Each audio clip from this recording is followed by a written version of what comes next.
Thank you, Miss Adler. You know, listening to all that, it's amazing that I can do all that, but yet on the way out here, I bring my 2 young girls with me, and I can barely make it in and out of the gas station without having them either shoplift something, go into the men's bathroom or the women's bathroom, or have them abducted or run over. One of those things. So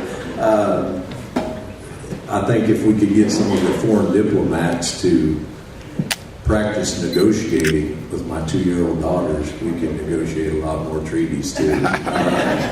Unfortunately, they get their good looks from their mama, but they also get her hard-headedness. So we'll get to it now. You know, I'm not going to stand up here and tell you about, you've heard a lot of things, you know, don't do drugs, work hard, right? You hear that all the time. I'm going to think outside the box just a little bit and talk about some other aspects of how you can hopefully be successful in your life. You know, I'm only 40 years old. I know some of you are thinking, man, he's only 40. And some of you hopefully are thinking, I can't believe he's that old. But it's, you know, what is success? There's three definitions of success. One of them is, you know, we all think of successful people, wealthy, famous, popular. But then there's the other one, accomplishment of a goal, whatever that goal may be. My definition of success is overcoming failure. In order to be successful, or really reap the benefits of success, you need to fail. I mean, in order to be a good winner, you also got to be a good loser. I know that sounds terrible, but it's very important. I mean, I think that's why Donna picked me is it's pretty easy to be successful when you're tall, good looking, rich, smart, athletic. But then that's why she asked me to come tell how I somehow became successful. So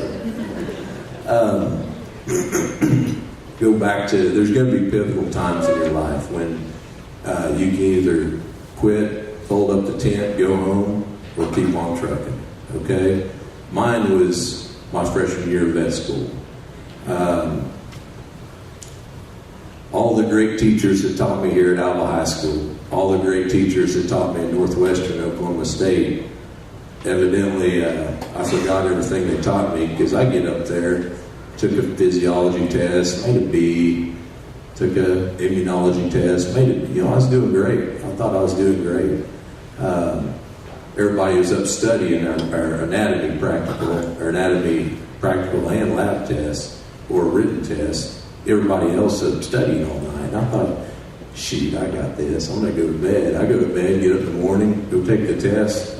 Had a pretty uneasy feeling after that test. Made a D and an F. And for those of you that have been to some kind of professional school, both of them are flunking. C equals DVM. You got to at least make a C. So the next day, I have to go in and talk to my anatomy teacher, and basically they ask you, so why do you flunk my test? Why are you so dumb? So I have to explain to them what I didn't study. Then you have to go talk to the dean. Why do you flunk this test? Why are you so, well, I didn't study. So despite feeling, you know, very embarrassed, uneasy, I felt mad also. Never made below a 95 on anything else. Made it through vet school and made it. But you're all going to have pivotal parts, you know, times in your life where so failure's hard, but you got to overcome it. You shouldn't be afraid to fail. Just be not afraid to keep going on. Fear is okay. I mean, 2 years ago, I'd have been paralyzed with fear. I still am, getting up here talking in front of large crowds like this, but I'm able to tolerate it now instead of go over in a corner and suck my thumb. So, something else, respect people. Treat everybody how you want to be treated. You're no better than anybody else, but also you're no worse than anybody else. We're all the same. You may be better at something. They may be better at something.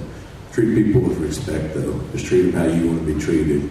Think of this scenario. You're, a graduate student. Maybe you graduated from sports media at Oklahoma State University or something, or you graduated law school. You're on your way to your first interview, and you pull in front of, you run a little bit late, pull in the parking spot in front of somebody.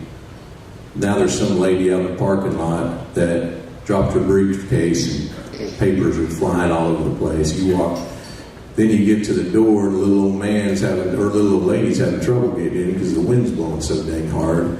And then you get to the elevator, push the button, go up, you see a little old man coming, but you don't wait on him. And hopefully you're not the most unlucky person in the world, and all four of those people aren't at your interviewing you, but they could be. Maybe one of them's going to be there, but if they are, you probably hit a home run if you helped them out. If you didn't, you probably didn't hit a home run. You're probably going home without a job. So that's not the only reason to treat people well, but just treat them how you want to be treated. Something else, pay attention.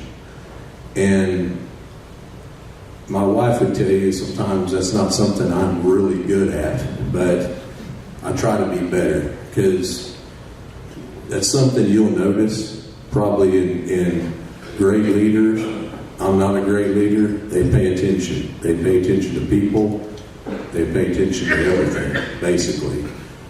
What I tell people, don't be the fourth crewman. I know that probably most of you, Star Trek was a long time ago. I never really watched it either, but when I was a kid, I watched a few episodes. And, they beam these people down to another planet. You had Spock, Scotty, Captain Kirk, and who was the other guy? The fourth crewman. He's not going to last very long, is he? He's the one that says, "Look, Captain, I think I found something." That's his speaking role. So, pay attention. Pay attention to what's going on. Pay attention to your boss. Pay attention to people working for you, whatever situation you're in. Mr. Parker's looked at my elaborate speech here before I started, and he changed this to, I have on here, don't expect anything, earn it. And he's kind of right. He said, you can sum that up with just entitlement. You're not entitled to anything, right? You need to earn it. I've had a lot of young vets, they're good vets, that worked for me, especially over at Tulsa. And I had one young lady tell me one day, she's like, "Well, no one gives me respect around here." I said, "No one's going to give you respect. You got to earn it." So think about that. Be persistent. Be persistent and surround yourself with good people. That's probably the most successful thing I've done, is surround myself with good people. And I'll get back to the persistency in a minute. I had great parents, great older brother. I got great friends that most of them I met here when I was in high school. Married a wonderful wife. And guys, I hope you marry a girl like I did. And girls, I hope you marry a guy a lot better than I am. So, but surround yourself with good people. How else can I own 2 vet clinics and then go off gallivanting around working for a drug company? Because I hired good people. And I kind of just got tired of being boss one day and said, "I'm done. You guys run it. You're in charge, and you're in charge at each clinic. Make it work, or you're fired," basically. So, but they took the ball and ran with it. Persistency. Don't ever give up if it's something that's important to you. Back in 1988, I was a freshman in high school. I weighed about 139 pounds to about 5'8". We were playing Anadarko, and somehow I got the game. I think everybody else got hurt, and I was the last person left to put in an inside linebacker. And I don't remember much about it. I don't know if it's because I was so scared or their 240-pound fullback ran me over so many times. I think their coach got tired of having him do it. And I know my coach, and especially my mom and dad, and probably the fans, really got tired of watching him run me over. But I got up every time. That's what you got to do. And before long, I was surrounded with good people, lots of good players. We were able to hide my weaknesses, and I turned into a decent linebacker instead of just a mediocre linebacker like I should have been. So be flexible. 5 years ago, you had never told me I'd own a small animal practice in Tulsa, Oklahoma. I'd say you're crazy. 25 years ago, you'd have told me I was going to be a veterinarian, I'd say you're crazy. So I wanted to play for the Dallas Cowboys, but like I said, I might be able to play for them now. It's bad to say I'm perfect.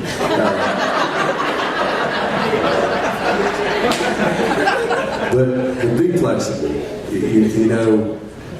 There's always opportunity, and you need to take the opportunity when it's available, even if you're not looking.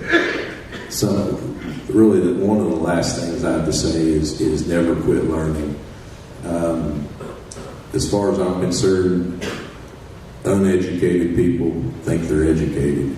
Educated people realize how uneducated they are.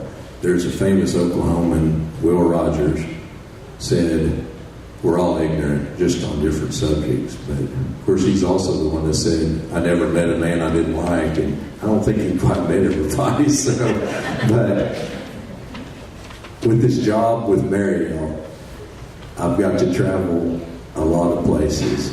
And let me tell you, you should be so proud to be from Alva, Oklahoma. Oklahomans in general, you go someplace and they accept you, they like you, they want to talk to you. We're intriguing to them for some reason, whether it's New York or California or wherever. I don't know why. Maybe they're intrigued by me because they're wondering how I got there, but that's probably it. But you should be proud.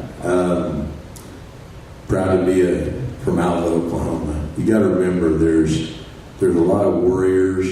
There's a lot of yellow jackets. Whether you're born here or moved here, you're still going to, evidently you're all going to graduate from here. But lots of tigers, lots of lions. But there aren't very many gold bugs, are there?